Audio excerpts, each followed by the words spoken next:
আজকে সেই বিশেষ দিন, যে দিনটির জন্যে আমরা সারা বছর অপেক্ষা করি। আজকে হলো ঈদুল আজহার দিন, কুরবানির দিন।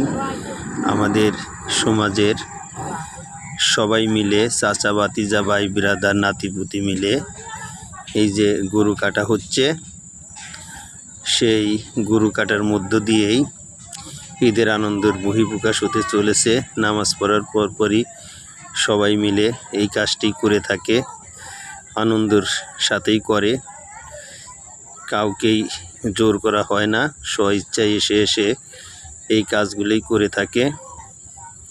আসলে একটা বিশেষ মুহূর্ত, সেই মুহূর্তের জন্য সবাই অপেক্ষা করে। সবগুলো গরু কাটার পর এই যে আমার ছোট চাচা তদারকি করছে, কাজের নেতৃত্ব দিচ্ছে, পাশে মুরব্বীরা বসে সলা পরামর্শ করতেছে, কারো ভুল ত্রুটি হলে বা কীভাবে কাজটা হবে ডিরেকশন দিচ্ছে।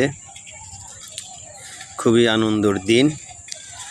সবগুলো গরু কাটা হলে মাংস একসাথে করে সবার মাঝে বিতরণ করা হবে। সবাই স্বইচ্ছায় শ্রম দিচ্ছে, এটাই আমাদের এখানকার রীতি। এই রীতি নীতি বহু বছর ধরে চলে আসছে। খুবই মজা এবং আনন্দের মধ্য দিয়ে এই কাজটি হয়। ফাঁকে ফাঁকে সবাই গল্প গুজব করে, কাজ করে। একবারে আমাদের হাকি চাচা থেকে শুরু করে সাগর ভাষা পর্যন্ত যে শেষ হয়ে যায়। সবাই দেখবেন এবং দোয়া করবেন। ধন্যবাদ।